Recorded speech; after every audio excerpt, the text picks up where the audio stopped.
नमस्कार सांग मैंने आपण मानु समस्त मो स्टोरी चैनल स्वागत। चलतु कहानी शुणा धीरे धीरे प्रेम हलार चतुर्थ भाग पूर्व भाग जदि आपण मैंने शुणी ना जल्दी जल्दी शुणु।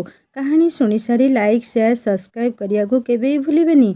आकाश देख समस्ते आमको ही घूरी घूरी देखुचंती तामाने आम जोड़ीटा बोधे सुंदर लगुच समस्त को। आकांक्षा कहला हाँ आमे तो चलचित्र हीरो हिरोइन एठिकी चली आसीचे ना से माने आमको देखुचंती। आकाश कहले देख पियन कहिबा अनुसारे से स्थान आसी होईगला। कि सुंदर परिवेश कि सुंदर झरणा समस्त को आनंद देबा पाई से कुळुकुळु नादरे संगीत गान करी बही चली।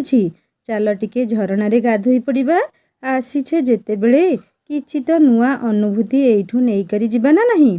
आकांक्षा कहला ना बाबा ना मु जिबिनी एबे सबु ड्रेस ओदा होई जिवो आउ ड्रेस भी नाही पिंधिबाकू खाली टिके झरणारे गोड़ हाथ बुड़ाई चली आसवा कथा।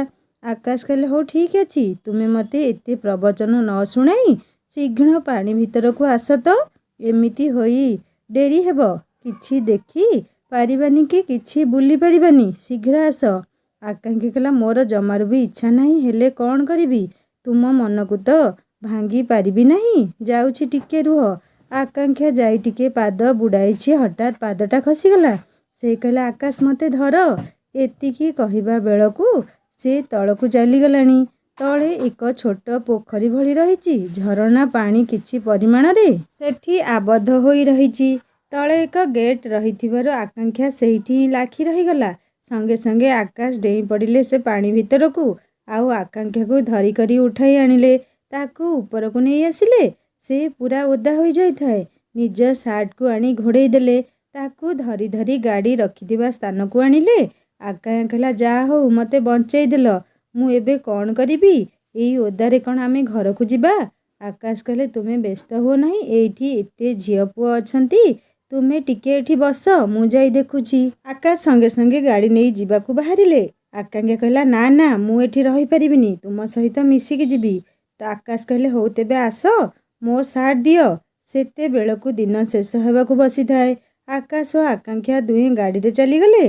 समस्ते तांको चाही पछरे कथा हेउथांती मानिबाकू पड़िबो दुई जनक भल पाइबाकू निज जीवन को खातिर न करी शेषरे पानी को डेई पड़ी स्त्रीर जीवन बंचई देले।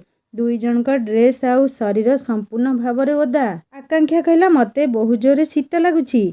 आकाश कहले तुमे एते न भाबी लाज न करी मते धरी करी बस एठी तुमको केही देखिबाकू नाहंती। दुई जन ओदा भितरे शरीर रे प्रेमर उष्णता को गाड़ी रे बसी ठीक भावरे अनुभव करुथांती। आकांक्षा आकाश का देहरे पूरा लागी जाई थाए। दुई जनक शरीर पूरा एक हो जाई थाए। सतरे अद्भुत एमानकर ए प्रेमर गणित। बाट सारा सेई ओदा पोशाक रे आसी पहुँचिले स्वास्थ्य केन्द्र रे। एई आसीबा भितरे सते जेमिति दुई जनक शरीरर प्रतिटी अंग लाजकुली लता परी झाउली पड़िछि आउ दुई जन को मुह टेकी अनाई पारु नथांती। शीघ्र रूम को जाई दुई जन जाक सुखिला ड्रेस पिंधि फ्रेश होई गले। तापरे हठात आकाशकर थंडा एवं रातिरे भीषण ज्वर आरंभ होईगला। आकांक्षा राति सारा पानी पटी पकाउथाए। आकाश खाली आकांक्षा आकांक्षा हेउथांती। धीरे धीरे तांकर ज्वर टिके बढ़िबाकू लागिला। से होश नथिले। सेई अवस्थारे आकांक्षा को टाणी आनी तांको छाती उपरे जाबुड़ी धरी सुआई देइथिले। आकांक्षा बा कौन करिबो से भी तांको छाती उपरे लोटी पड़िथिला। ठीक गोटिए घंटा परे तांको ज्वर टिके कमिबाकू लागिला। एमिति होई राति पाहिगला। तापरे सकाळे आकाश टिके सुस्थ अनुभव कले। आकांक्षा सेमिति तांको पाखरे बसी थाए। आकाश कहले तुमे कौन राति सारा एमिति मो पाखरे बसीथिलो। आकांक्षा कहला हठात ए प्रश्न पचारल जे काहेकि कौन हैला मोर कौन तुम पाखरे बसिबार अधिकार नहीं कि। आकाश ना सेमिति किछि नुहे तुमे भी तो ओदा होइतिलो तथापि सेई कष्टरे पुणी मो पाखरे राति सारा रही सेवा करुथिलो। आकांक्षा कहला ताहाले तुमे कौन सबु जानिछ। आकाश कहला ना मु किछि जानिनी मो मुंडरे तुमे पानी पटी पकाउथिलो सेतिकी जानिछि आउ तापरे कौन होइछि मु किछि जानिनी। काहेकि रातिरे कौन होइथिला कि कुह मते कौन मु किछि भूल करिछि कि। आकांक्षा कहला ना ना सेमिति किछि नुहे जहा मते खाली टाणी धरी तुम छाती उपरे रखी शोइथिलो आउ सेई शोइबा परे ही देहर ज्वरटा कमी जाइथिला। ଦୁଇ ଜଣ ଯାକ କଥା ହୋଇ ଟିକେ ହସି ଉଠିଲେ। ତାପରେ ଆକାଶ କହିଲେ, ମୋତେ ଭାରି ଭୋକ ହେଲାଣି, କ'ଣ ଟିକେ ମୋତେ ଖାଇବାକୁ ଦିଅ। ଆକାଂକ୍ଷା କହିଲା, ହଁ ତୁମେ ଟିକେ ବସ, ମୁଁ କରିକି ନେଇ ଆସୁଛି। ଏହି ସମୟରେ ଡକ୍ଟରଙ୍କର ଫୋନ୍ ଆସିଲା ଆକାଶଙ୍କ ପାଖକୁ। ଆଉ ଯେଉଁ ଶେଷ ଗାଁଟି ରହିଲା ସେଇଠିକି ଯିବା ପାଇଁ କହିଲେ। ଆକାଂକ୍ଷା ଓ ଆକାଶ ଦୁହେଁ ମିଶି ଖାଉଥାନ୍ତି। ଏହି ସମୟରେ ଆକାଶ କହିଲେ, ଜାଣିଛ ସାର୍ ଫୋନ୍ କରିଥିଲେ, ଆମକୁ କାଲି ସକାଳୁ ସେଇ ଶେଷ ଗାଁକୁ ଯିବାକୁ ହେବ। ଏଇଟା ହିଁ ଆମର ଶେଷ ଗାଁ ହେବ। ଏଠୁ କାମ ସରିବା ପରେ ଆମେ ଦୁଇ ଜଣ ପୁଣି ଉଦଳା ଫେରିଯିବା। ତେଣୁ ଆଜି ଆମକୁ ସବୁ କାମ ସାରିବାକୁ ପଡ଼ିବ। ସେ ଗାଁକୁ ଯିବା ଆସିବା କରିବା ପାଇଁ ଗାଡ଼ି ଯୋଗ୍ୟ ହୋଇଥାଏ। ତେଣୁ ଆମେ ଦୁହେଁ ସ୍ୱାସ୍ଥ୍ୟକେନ୍ଦ୍ର ଗାଡ଼ିରେ ଚାଲିଯିବା। ଦୁଇ ଜଣ ଯାକ ନିଜ ନିଜର କାମ ସାରି ବାହାରି ପଡ଼ିଲେ ସେହି ଗାଁ ଅଭିମୁଖେ। ସ୍ୱାସ୍ଥ୍ୟକେନ୍ଦ୍ର ଗାଡ଼ିରେ ସେମାନେ ଯାଇ ପହଞ୍ଚିଗଲେ ସେହି ଗାଁରେ। ସେ ଦୁହେଁ ପହଞ୍ଚିବା ପରେ ପୂର୍ବ ଗ୍ରାମବାସୀଙ୍କ ଭଳି ସେ ଦୁଇ ଜଣଙ୍କୁ ପାଛୋଟି ନେଇଗଲେ। କିନ୍ତୁ ଏହି ଗ୍ରାମରେ ଗୋଟିଏ ବ୍ୟତିକ୍ରମ ଘଟିଲା। ସେଇଟା ହେଉଛି ସେହି ଗ୍ରାମର ଜଣଙ୍କ ଘରେ ଆକାଶ ରହିଲେ, ଆଉ ଜଣଙ୍କ ଘରେ ଆକାଂକ୍ଷା ରହିଲା। ସେତେବେଳେ ଆକାଶ ଓ ଆକାଂକ୍ଷା ଅଲଗା ହୋଇ 15 ଦିନ ପାଇଁ ରହିବେ ବୋଲି ଭାବିଲା ବେଳକୁ ତାଙ୍କ ଦୁଇ ଜଣଙ୍କ ମୁହଁ କଳାକାଠ ପଡ଼ିଯାଇଥାଏ। ଦୁଇ ଜଣ ଯାକ ଦୁଇ ଜଣଙ୍କୁ ଏକାଲୟରେ ଚାହିଁ ରହିଥାନ୍ତି। ତାପରେ ସେମାନେ ବି କ'ଣ କରିପାରିବେ, ବାଧ୍ୟ ହୋଇ ଅଲଗା ହୋଇ ରହିଲେ। ହେଲେ ସେଦିନ ରାତିରେ ଦୁଇ ଜଣଙ୍କୁ ନିଦ ହେଉନଥାଏ। ଦୁଇ ଜଣ ଫୋନ୍ରେ କଥା ହୋଇ ହୋଇ ରାତି ପାହିଗଲା। ସକାଳୁ ଯିବେ ଗାଁ ଭିତରକୁ ଡ୍ୟୁଟି କରିବା ପାଇଁ। ଯେଉଁ ସ୍ଥାନରେ ରୋଗୀମାନଙ୍କର ଟେଷ୍ଟ କରିବା କଥା ସେହି ସ୍ଥାନରେ ଆସି ଆକାଶ ଓ ଆକାଂକ୍ଷା ଆସି ପହଞ୍ଚିଗଲେ। ଦୁଇ ଜଣ ଯାକ ପରସ୍ପରଙ୍କୁ ସେମିତି ଚାହିଁଥାନ୍ତି। ଗୋଟିଏ ଦିନ ଅଲଗା ରହି ଏମାନଙ୍କର ଏଇ ଅବସ୍ଥା ହୋଇଛି। କେହି କାହାକୁ ଛାଡ଼ିବାକୁ ନାରାଜ। ସତେ ଯେମିତି ଦୁଇ ଜଣ ବୋଧେ ଦୁଇ ଜଣଙ୍କ ପାଇଁ ଜନ୍ମ ହୋଇଛନ୍ତି। ଏହି ସମୟ ଭିତରେ ଗାଁ ଲୋକମାନେ ଆସି ପହଞ୍ଚିଗଲେ। ସେମାନଙ୍କର ସବୁ ଟେଷ୍ଟ ଚାଲିଥାଏ। ଏହି ସମୟରେ ଜଣେ ଭଦ୍ରବ୍ୟକ୍ତି ଆସିଲେ ଆଉ ତାଙ୍କର ମଧ୍ୟ ସବୁ ପ୍ରକାର ଟେଷ୍ଟ କରାଇଲେ। ହଠାତ୍ କାହିଁକି କେଜାଣି ଆକାଶକୁ ତାଙ୍କ ବିବାହ ପରିବାର ବିଷୟରେ ପଚାରିବା ଆରମ୍ଭ କରିଦେଲେ। ଆକାଶ ମଧ୍ୟ ସେହି ଟେଷ୍ଟ ଭିତରେ ତାଙ୍କ ସବୁ ପ୍ରଶ୍ନର ଉତ୍ତର ଦେଇ ଚାଲିଥାନ୍ତି। ହଠାତ୍ ତାଙ୍କୁ ନିମନ୍ତ୍ରଣ କରିଗଲେ ତାଙ୍କ ଘରକୁ ଯିବା ପାଇଁ। ତାପରେ ଆକାଶ ସେ ଗଲା ପରେ ଗାଁ ଲୋକଙ୍କୁ ତାଙ୍କ ବିଷୟରେ ପଚାରିଲେ। ଗାଁ ଲୋକଙ୍କଠାରୁ ସେ ଯାହା ବୁଝିଲେ ଯେ ସେହି ଭଦ୍ର ବ୍ୟକ୍ତି ଜଣକ ଜଣେ ଅବସରପ୍ରାପ୍ତ ସରକାରୀ କର୍ମଚାରୀ ଥିଲେ। ସେ ଅବସର ଗ୍ରହଣ କରିସାରିବା ପରେ ଆସି ଗାଁରେ ରହୁଛନ୍ତି। ତାଙ୍କର 3 ଝିଅ, ସମସ୍ତେ ବିବାହ କରିସାରିଲେଣି। କିନ୍ତୁ ସାନ ଝିଅଟି ପାଠ ପଢ଼ିସାରି ଘରେ ଅଛି। ତାଙ୍କ ବାହାଘର ଖୋଜା ଚାଲିଛି। ଆକାଂକ୍ଷା ଆସି ଆକାଶଙ୍କ ପାଖରେ ପହଞ୍ଚିଲା। ଆକାଶ ତାକୁ ସବୁ କଥା ବୁଝାଇ କହିଲେ। ଆକାଂକ୍ଷା କହିଲା, ମୋତେ ଲାଗୁଛି ସେ ବୋଧେ ତୁମକୁ ଦେଖି ପସନ୍ଦ କରିଛନ୍ତି। ସେ ତୁମ ବିଷୟରେ ସବୁ ଜାଣିଲେ, ସେଥିପାଇଁ ତାଙ୍କ ସାନ ଝିଅ ସହିତ ତୁମର ବାହାଘର କରିବା ପାଇଁ ବୋଧେ ଭାବିଛନ୍ତି। ସେଥିପାଇଁ ସେ ତୁମକୁ ନିମନ୍ତ୍ରଣ କରିଛନ୍ତି। ଆକାଂକ୍ଷା ତାଙ୍କ ସହିତ ବାରମ୍ବାର ଲାଗୁଥାଏ ଆଉ କହୁଥାଏ, କେବେ ଯିବ ତୁମ ଶ୍ୱଶୁର ଘର, ମୋତେ ସାଙ୍ଗରେ ନେବ ନା ନାହିଁ। ଏମିତି ତାଙ୍କ ସହ ଲାଗିଲେ। ଆକାଶ କହିଲେ, ମୁଁ ଏକା ଯିବିନି, ମୋ ସହିତ ତୁମେ ନିଶ୍ଚୟ ଯିବ। ଆକାଂକ୍ଷା କହିଲା, ମୁଁ କ'ଣ ପାଇଁ ତୁମ ସହ ଯିବି, ମୁଁ ଯିବିନି। ଏହା କହି ସେ ସେଠାରୁ ଚାଲି ଆସିଲା। ଆକାଶକୁ ଲାଗିଲା ଯେମିତି ଆକାଂକ୍ଷା ମନ ଦୁଃଖ କରି ଚାଲିଗଲେ। ତାପରେ ସେ ତାଙ୍କ ପଛେ ପଛେ ଆସି କହିଲେ, କ'ଣ କହିଦେଇ ପଳେଇ ଆସିଲ, ତୁମେ ଟିକେ ବେଶୀ ଭାବୁଛ ତ। ଆଉ ତ ତାଙ୍କର କିଛି କାମ ନାହିଁ। ଏଇ ବାହାଘର ପାଇଁ ମୋତେ ଯେମିତି ସେ ନିମନ୍ତ୍ରଣ କରିଛନ୍ତି, ଯେତେକ ସବୁ ବେକାର କଥା। ଦେଖୁନ ପୁରା ମୁହଁକୁ ଫୁଲେଇ କେମିତି କହୁଛନ୍ତି, ସତେ ଯେମିତି ସର୍ବଜ୍ଞ। ଆକାଂକ୍ଷା କହିଲା, ମୁଁ ତୁମକୁ ଏତେ ଭଲ ପାଏ ଯେ ତୁମେ ଆଉ କାହାର ହେବା କଥା ଶୁଣିଲେ ମୁଁ ସହିପାରିବି ନାହିଁ। ସେଥିପାଇଁ ଏମିତି ପ୍ରତିକ୍ରିୟା ଦେଖେଇଲି। ତୁମେ କେବଳ ମୋର। ଆକାଶ କହିଲା, ହଉ ବାବା, ତୁମେ କେବଳ ମୋର। ତୁମେ ଏବେ ଯେମିତି ମୋ ପାଇଁ, ସବୁବେଳେ ମଧ୍ୟ ମୋ ପାଇଁ ସେମିତି ରହିବ। ମୋ ଗେହ୍ଲି ସବୁବେଳେ ମୋର ରହିଛି, ରହିଥିବ ମଧ୍ୟ। ଆଉ କ'ଣ କହିବାର ଅଛି। ଆକାଂକ୍ଷା କହିଲା, ନା କିଛି ନାହିଁ, ହେଲେ ତୁମକୁ ଛାଡ଼ି ଜମା ମୁଁ ରହିପାରିବୁନି। ତାପରେ ଦୁଇ ଜଣ ନିଜ ନିଜର ରହିବା ସ୍ଥାନକୁ ଚାଲିଗଲେ। ସେଠି ସିନା ରହିଛନ୍ତି, ହେଲେ ମନ ଗୋଟିଏ ପାଖରେ। କ'ଣ କରିବେ, ଦୁଇ ଜଣଙ୍କୁ କିଛି ଭଲ ଲାଗୁନଥାଏ। କେମିତି କରି ଏକାଠି ଗୋଟିଏ ସ୍ଥାନରେ ରହିବେ ସେଇ ବିଷୟରେ ଖାଲି ଭାବୁଥାନ୍ତି। କିନ୍ତୁ ତାର ଫଳାଫଳ କିଛି ନାହିଁ। ସେମିତି ଦୁଇ ଜଣଙ୍କୁ ଅଲଗା ହୋଇ ରହିବାକୁ ପଡ଼ିବ। ସେଇ କଥାକୁ ତାଙ୍କୁ ମାନି ନେବାକୁ ପଡ଼ିବ। ଏହା ଛଡ଼ା ତାଙ୍କ ପାଖରେ ଆଉ କିଛି ରାସ୍ତା ନାହିଁ। ଏମିତି ଭାବି ଦୁଇ ଜଣ ଯାକ ନିଜ ନିଜ ସ୍ଥାନରେ ରହିଲେ। ତା ପରଦିନ ଦୁଇ ଜଣ ଆସି ସବୁ କାମ କଲେ। କାମ ଶେଷ ହେବାକୁ ବସିଥାଏ। ସେଇ ଭଦ୍ର ବ୍ୟକ୍ତି ଜଣକ ଗୋଟିଏ ଲୋକକୁ ପଠାଇଲେ ଏବଂ ତାଙ୍କୁ କହିଥାନ୍ତି, ସାଙ୍ଗରେ ଆକାଶ ବାବୁଙ୍କୁ ନେଇ ଆସିବ। ଭଦ୍ର ବ୍ୟକ୍ତି ଜଣ କହିଲେ, ସାର୍ ଆପଣଙ୍କର ଯଦି କାମ ସରିଗଲାଣି ତାହେଲେ ଚାଲନ୍ତୁ ଯିବା। ବାବୁ ଘରେ ଆପଣଙ୍କୁ ଅପେକ୍ଷା କରି ବସିଛନ୍ତି।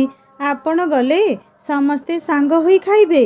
ତାପରେ ଆକାଶ ସେହି ବ୍ୟକ୍ତିଙ୍କ ସହ ସେହି ଭଦ୍ର ବ୍ୟକ୍ତିଙ୍କ ଘରକୁ ଯିବା ପାଇଁ ବାହାରିଲେ। ସେ ଆକାଂକ୍ଷାକୁ ବାଧ୍ୟ କରୁଥିଲେ ତାଙ୍କ ସହିତ ଯିବା ପାଇଁ। ଆକାଂକ୍ଷା କିନ୍ତୁ ମନା କଲା। ଆକାଂକ୍ଷା କହିଲା, ତୁମକୁ ସେ ସ୍ୱତନ୍ତ୍ର ଭାବରେ ଡାକିଛନ୍ତି, ତୁମେ ଯାଅ, ମୁଁ ଏଇଠି ଖାଇକରି ଅଛି, ତୁମେ ଆସିଲେ ସାଙ୍ଗ ହୋଇଯିବା। ଆକାଶ କହିଲେ, ହଉ ଠିକ୍ ଅଛି, ମୁଁ ତାହେଲେ ଯାଉଛି। ତାପରେ ସେ ସେହି ଭଦ୍ର ବ୍ୟକ୍ତିଙ୍କ ଘରେ ଯାଇ ପହଞ୍ଚିଲେ। ସେହି ଭଦ୍ର ବ୍ୟକ୍ତି, ତାଙ୍କ ସ୍ତ୍ରୀ ଏବଂ ତାଙ୍କ ଝିଅ ସମସ୍ତେ ଆକାଶକୁ ଘରକୁ ସସମ୍ମାନେ ପାଛୋଟି ନେଲେ। ତାପରେ ତାଙ୍କ ସ୍ତ୍ରୀ ଆକାଶକୁ ବିଭିନ୍ନ ପ୍ରକାର ପ୍ରଶ୍ନ ପଚାରି ଚାଲିଥାନ୍ତି, ଖାଲି ବାରମ୍ବାର ତାଙ୍କୁ ଦେଖୁଥାନ୍ତି। ତାପରେ ଭଦ୍ର ବ୍ୟକ୍ତି ଜଣକ ଝିଅକୁ କହିଲେ, ଖାଇବା ସବୁ ତିଆରି ହୋଇଗଲାଣି ତ? ଝିଅ କହିଲା, ହଁ ବାପା, ସମସ୍ତେ ଆସି ଡାଇନିଂ ଟେବୁଲ ଉପରେ ବସ, ମୁଁ ଖାଇବା ବାଢ଼ି ଦେଉଛି। ଭଦ୍ର ବ୍ୟକ୍ତି କହିଲେ, ଆସ ବାପା, ଖାଇବା ବଢ଼ା ହୋଇଗଲାଣି। ସମସ୍ତେ ଆସି ଡାଇନିଂ ଟେବୁଲ ପାଖରେ ବସିଲେ। ଝିଅକୁ ମଧ୍ୟ ଡାକିଲେ। ସମସ୍ତେ ମିଶିକରି ଖାଇଲେ। ଭଦ୍ର ବ୍ୟକ୍ତି କହିଲେ, ଖାଇବା ଆପଣଙ୍କ ମନକୁ ଯାଉଛି ତ? ଆମ ଝିଅ ସବୁ ତା ନିଜ ହାତରେ ତିଆରି କରିଛି। ଆପଣଙ୍କୁ ପସନ୍ଦ ହେଉଛି କି ନାହିଁ? ଆକାଶ କହିଲେ, ସାର୍ ବହୁତ ଭଲ ଖାଇବା ଲାଗୁଛି। ସାର୍ ମୋତେ ଆପଣ କୁହନ୍ତୁନି, ମୁଁ ଆପଣଙ୍କ ପୁଅ ଭଳି ଅଟେ। ମୋତେ ତୁମେ ବୋଲି ସମ୍ବୋଧନ କଲେ ଭଲ ହେବ, କିନ୍ତୁ ଖାଇବାଟା ବହୁତ ଭଲ ଲାଗିଲା। ତାପରେ ସମସ୍ତେ ଖାଇସାରି ଆସି ଡ୍ରଇଂ ରୁମ୍ରେ ବସିଲେ। ଭଦ୍ର ବ୍ୟକ୍ତି ଜଣକ ଆକାଶକୁ ତାଙ୍କ ବାହାଘର ବିଷୟରେ ପଚାରିଲେ। ଭଦ୍ର ବ୍ୟକ୍ତି କହିଲେ, ମୁଁ ସତ କଥା କହୁଛି, ତୁମକୁ ପ୍ରଥମେ ଯେତେବେଳେ ଦେଖିଲି ଭାରି ଭଲ ଲାଗିଲା ଏବଂ ତୁମ ବ୍ୟବହାର ମଧ୍ୟ ମୋତେ ଭଲ ଲାଗିଲା। ସେଥିପାଇଁ ମୋ ଝିଅକୁ ତୁମ ସହିତ ବାହାଘର କରିବି ବୋଲି ଭାବିଲି। ସେଥିପାଇଁ ତୁମକୁ ମୋ ଘରକୁ ନିମନ୍ତ୍ରଣ କଲି। ତୁମେ ମୋ ଝିଅକୁ ଦେଖିବ ଏବଂ ମୋ ଝିଅ ଆଉ ସ୍ତ୍ରୀ ତୁମକୁ ଦେଖିବେ। ମୋ ଝିଅକୁ ତ ଦେଖିଲ, ଯଦି ତୁମର ପସନ୍ଦ ହୁଏ ତାହେଲେ ମୋତେ ନିଶ୍ଚୟ ଜଣାଇବ। ବାହାଘର ହେଉ ବା ନ ହେଉ, ତୁମେ ଆମ ଘରକୁ ମଝିରେ ମଝିରେ ଆସିବ। ସେମିତିରେ ବି ତୁମେ ମୋ ପୁଅ ଭଳି, କିଛି ମନରେ ନ ଭାବି ଆମ ଘରକୁ ଆସିବ। ଆକାଶ କହିଲେ, ହଁ, ମୁଁ କ'ଣ କହିବି, ଘରେ ବାପା ମା ଅଛନ୍ତି, ସେମାନଙ୍କ ସହିତ କଥା ହୋଇ ଆପଣଙ୍କୁ ନିଶ୍ଚିତ ଜଣାଇବି। ହଁ, ଆପଣଙ୍କ କଥା ରକ୍ଷା କରି ଆଉ କେବେ ନିଶ୍ଚିତ ଆସିବି। ତାପରେ ସେ ଯେଉଁ ବ୍ୟକ୍ତିଙ୍କ ସହ ତାଙ୍କ ଘରକୁ ଯାଇଥିଲେ, ତାଙ୍କ ସହ ପୁଣି ଥରେ ଯେଉଁଠାରେ ଟେଷ୍ଟ ହେଉଥିଲା ସେ ସ୍ଥାନକୁ ଆସିଥିଲେ। ସେ ସଙ୍ଗେ ସଙ୍ଗେ ଆକାଂକ୍ଷା ପାଖକୁ ଆସିଲେ, ଆଉ ସବୁ କଥା ବର୍ଣ୍ଣନା କଲେ। ଆକାଂକ୍ଷାକୁ ରଗାଇବା ପାଇଁ ଖାଇବା କଥାଟା ଟିକେ ଭଲ କରି ବର୍ଣ୍ଣନା କଲେ। ଆକାଂକ୍ଷା କହିଲା, ମୁଁ ତୁମକୁ ପ୍ରଥମରୁ କହିନଥିଲି ବାହାଘର ପାଇଁ ହିଁ ସେ ତୁମକୁ ଡାକିଛନ୍ତି ବୋଲି? ଭଲ ପିଲା ଦେଖିଲେ ତ, ସେଇଥିପାଇଁ ନଜର ଲାଗିଗଲା। ଆଉ ତାଙ୍କ ଝିଅକୁ ଦେଖିଲ ନା ନାହିଁ? ଦେଖିବାକୁ କେମିତି ଟିକେ କୁହ ନା ମୋତେ। ଆକାଶ କହିଲେ, ସେ ଦେଖିବାକୁ ସୁନ୍ଦର, କିନ୍ତୁ ତୁମ ଭଳି ନୁହେଁ। ମୁଁ ଯେଉଁଠି ଝିଅଙ୍କୁ ଦେଖେ ତୁମ ସହ ସବୁବେଳେ ତୁଳନା କରେ, ସେଥିପାଇଁ ମୋତେ ତୁମ ଛଡ଼ା ଆଉ କେହି ସୁନ୍ଦର ଲାଗନ୍ତି ନାହିଁ। କ'ଣ କରିବି, ଯେଉଁ ଝିଅକୁ ଦେଖୁଛି ତାଙ୍କ ମୁହଁରେ ତୁମ ମୁହଁଟା ଖାଲି ଦେଖାଯାଉଛି। ଆକାଂକ୍ଷା କହିଲା, ହଉ ହଉ, ଆଉ ଏତେ ମୋତେ ପ୍ରଶଂସା କରନି, ଚାଲ କାମ ସାରି ପୁଣି ଯିବା। ତୁମେ ମୋତେ ଘରେ ଛାଡ଼ି ଦେଇଯିବ। ହଁ ହଁ, ଆଉ ଗୋଟେ କଥା ମନେ ପଡ଼ିଲା, ତୁମକୁ ଯେଉଁ ବାହାଘର କଥା କହିଛନ୍ତି ତାର ଜବାବ ପୁଣି କ'ଣ ଦେବ? ହଁ ନା ନା? ଆକାଶ କହିଲା, ତୁମେ ଯାହା କହିବ। କ'ଣ କହୁଛ? ହଁ କହିଦେବି। ଆକାଂକ୍ଷା କହିଲା, ଟିକେ ମୁହଁକୁ ଫୁଲେଇ ମୋତେ କାହିଁକି ପଚାରୁଛ? ତୁମେ ତୁମର ଭାବିକରି ଯାହା କହିବ। ଆକାଶ କହିଲା, ସେ କଥା ଛାଡ଼, ଚାଲ ଘରକୁ ଯିବା। ଅଲଗା ରହିଲା ବେଳକୁ ଭାରି ବ୍ୟସ୍ତ ଲାଗୁଛି। ଏତେ ଦିନ ଏକାଠି ରହିଗଲେ ତ, ସେଥିପାଇଁ ଆଉ ଅଲଗା ରହି ହେଉନାହିଁ। ତୁମେ ବହୁତ ମନେ ପଡ଼ୁଛ, ହେଲେ ବାଧ୍ୟ ହୋଇ ରହିବାକୁ ପଡ଼ୁଛି। ଜମା ବି ଭଲ ଲାଗୁନି। ଆକାଂକ୍ଷା କହିଲା, ତୁମକୁ ଯେମିତି ଲାଗୁଛି ମୋତେ ବି ସେମିତି ଲାଗୁଛି, ହେଲେ କ'ଣ କରିବା? ତଥାପି ତ 4-5 ଦିନ ହୋଇଗଲାଣି, ଆହୁରି 8-10 ଦିନ ରହିବାକୁ ପଡ଼ିବ। ସେମିତି ରହିବା। ଏମିତି କଥା ହୋଇ 2 ଜଣ ଯାକ ଗଲେ। ଆକାଶ ନେଇ ଆକାଂକ୍ଷାକୁ ତା ଘର ପାଖେ ଛାଡ଼ିଲେ। ତାପରେ ସେ ତାଙ୍କ ରହୁଥିବା ଜାଗାକୁ ଗଲେ। ତା ପରଦିନ ଯେତେବେଳେ ସକାଳେ ସେ 2 ଜଣ ରୋଗୀଙ୍କୁ ଦେଖିବାକୁ ଆସିଲେ, ଏହି ଗାଁର କିଛି ଲୋକ ଆସି ମିଶିକରି କହିଲେ, କାଲି ଆମ ଗାଁରେ ଏକ ପର୍ବ ଅଛି, ଆପଣ 2 ଜଣ ନିଶ୍ଚୟ ଆସିବେ। 2 ଜଣ ଯାକ ସେମାନଙ୍କୁ ହଁ ବୋଲି କହିଲେ। ତାପରେ 2 ଜଣ ଯାକ କଥା ହେଲେ ଏବଂ ମନେ ପକାଇଲେ ପୂର୍ବ ଗାଁରେ ବାହାଘରକୁ ଡାକି ଏପରି ଏକ ସମସ୍ୟା ସୃଷ୍ଟି ହୋଇଥିଲା ଯେ ସେ ଏ ପର୍ଯ୍ୟନ୍ତ ମନରୁ ଯାଇନି। ପୁଣି କାଲି ପାଇଁ ଆସିଛନ୍ତି କହିବାକୁ। ସେଠି ପୁଣି କ'ଣ ହେବ କେଜାଣି? ଆକାଶ କହିଲେ, ହଉ, ଯାହା ହେବ ଦେଖାଯିବ। ତୁମେ ଆଉ ସେ ପୁରୁଣା କଥାକୁ ମନେ ପକାଇ ମୁଣ୍ଡ ଖରାପ କରନି। ଆଜି କମ୍ କାମ ଅଛି, शीघ्र शीघ्र सारी घर को जीवा। मु आज गला बेले तुम रूम को जीवी, सेठी बसी कथा हेबा। आकांक्षा कहला हो चल तेबे सबू काम सारी देबा। दुई जण जाक मिसी सबू काम शीघ्र सारी देले। तापरे दुई जण मिसी घर को बाहरिले। से दिन आकाश आकांक्षा रूम को गले। से जाई रूम रे बसी पड़िले। आकाश कहले आस टिके बसी कथा हेबा एठी। दुई जण जाक कथा गपिबा आरंभ करिदेले। आकांक्षा कहला आज तुमको से भद्र व्यक्ति जनक बाहागर कथा पचारिले दिने ना दिने तो तुमर पुणी बाहागर हेब ना नहीं, तुमे तो जहाँ भी हेले बाहा हेब, सेतेबेले आमे कौन करिबा। आकाश कहले एबे तो हेइनी ना, तुमे एते आगको भाबुच काहेकि, जेतेबेले जहाँ हेब सेतेबेले देखा जिवो, एबे ठारू तुमे एते भाब नहीं। मु बाहा हेले भी तुमको मु एबे जेतिकी भल पाउछि बाहाला परे भी सेतिकी भल पाइबी। जेउ दिन तुमर भल पाइबा कम हेब से दिन तुमे मते कहिबो। मु मो जीवन ठारू भी तुमको अधिक भल पाए। आकांक्षा कहला मु जानिछि तुमे मते केते भल पाओ, तथापि आउ को झियो कथा सुनिले बा बाहागर कथा सुनिले मु निजको संभाली रखि पारुनी। मु सबु जानिछि, हेले काहेकि केजणी मते भारी कष्ट लागुछि। मु बेले बेले भारी स्वार्थपर होई जाउछि। मु भाबुछि तुमे केवल मोर, तुमे केवल मते प्रेम करिबो, आउ से प्रेम हबो आम पई नियारा प्रेम। से प्रेम रे तृतीय जन केही रहिबे नहीं। जेते सबू जानिले भी मते अनुभव होउछि तुमे मो पाखरु आउ दूरेई जीवनी तो मु भी तुमको छाड़ी रही परिबिनी। मु भी निजे जानिनी मोर एते प्रेम तुम पई केमिति सृष्टि होउछि। तुमको देखिया मात्रे मु सबु किछि भूली जाउछि, आउ मु निजे मो सत्ता को हराई बसुछि।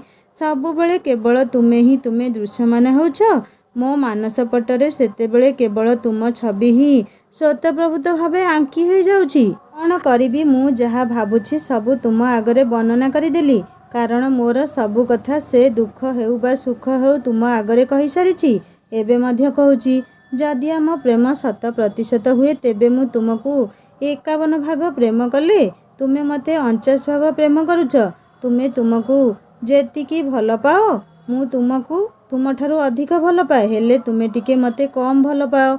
आकाश कहले आउ केमिति कौन कले बा कि प्रकार प्रमाण देले तुमको भल पाउछि बोली कहिबो। मु मो प्रेम को ठीक रे देखै पारुनी तो सेइथि पई तुमे मते एमिति कहूछ।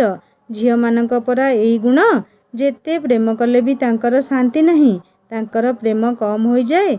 सेथि पई कुहा जाइछि पुओ मानक मन 4 भाग थिले झियो मानक मन 8 भाग थाए। सेथि पई मो प्रेमटा मो प्रेमिकार प्रेम पाखरे फीका पड़ी जाउछि। सेथि पई तुमे मते एमिति कहूछ। एहा कही आकांक्षा को टाणी आनले निज आड़कू। आकांक्षा कहला एई मते छाड़, किए पुणी देखिबो जे खराब भाबिबो। ओहो कहली बोली एबे सांगे सांगे प्रेमर प्रमाण देउछ।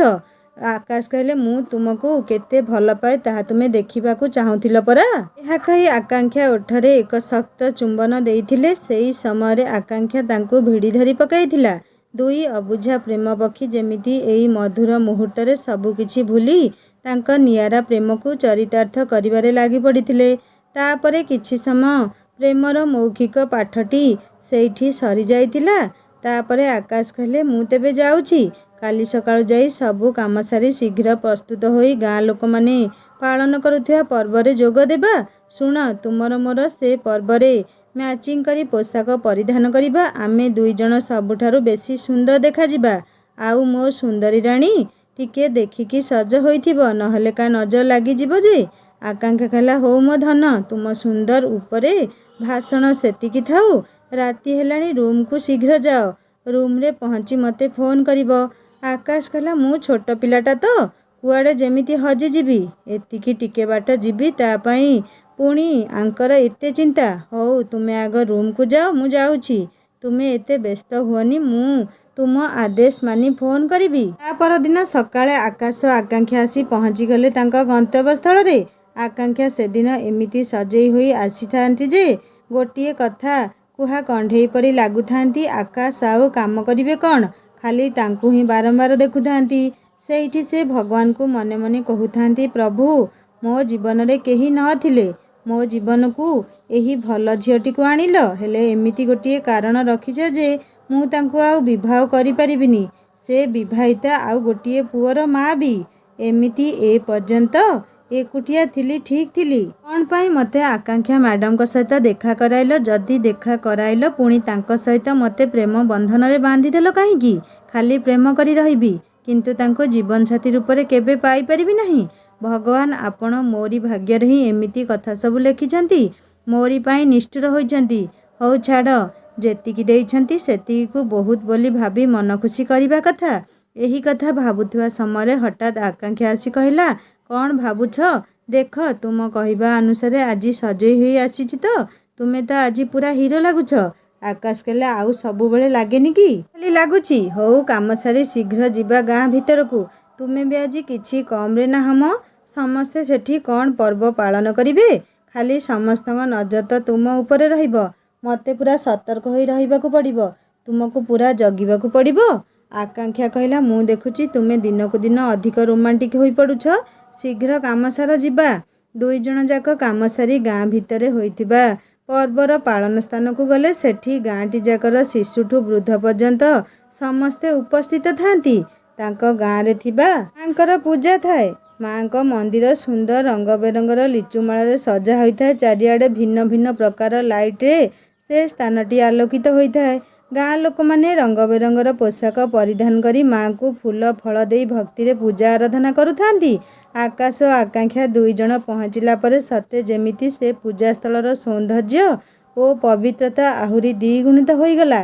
समस्ते दुई जण को डाकी नहीं पूजा होउथिबा स्थान रे ठिया कराई देले। दुई जण को आलती करिया पई कहिले एका एका कौन आलती करिवे। दुई जण जाक गोटिए पूजा थाली नहीं आलती आरंभ करिदेले सते जेमिति राम सीतांक परी अपूर्व जोड़ी दुई जण सुंदर भावरे मांकर वंदना आकांक्षा गाइला। सबु गाँ लोक माने मध्य ता सहित गाइले।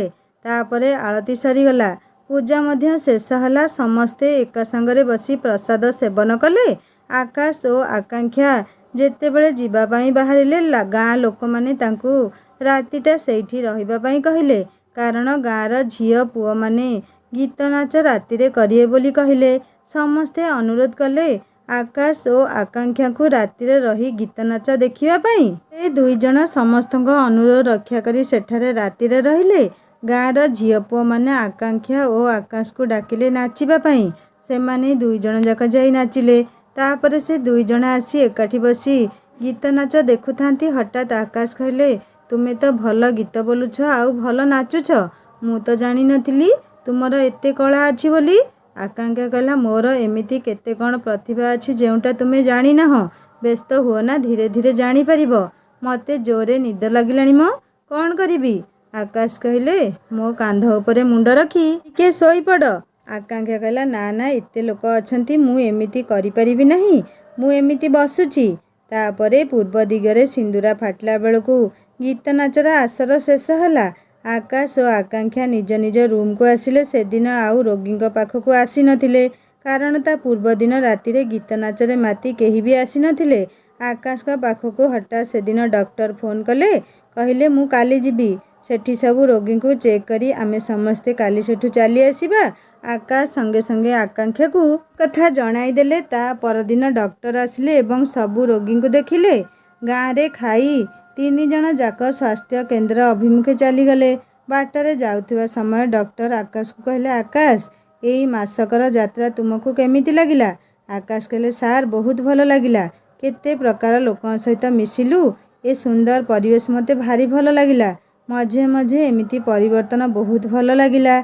डॉक्टर आकांक्षा की मध्य सेही समान प्रश्न पचारिले आकांक्षा तुमको एठी केमिति लागिला। आकांक्षा कहला एई मासकर अनुभूति मोर सारा जीवन मने रहिबो सार लोक मान सहित मिसी मते बहुत भल लागिला सेमानकर स्नेह और भल पाइबा मते भारी आकर्षित करिथिला। मु जेउठी थाए मु सबुबेले एमानकु मने रखिबी।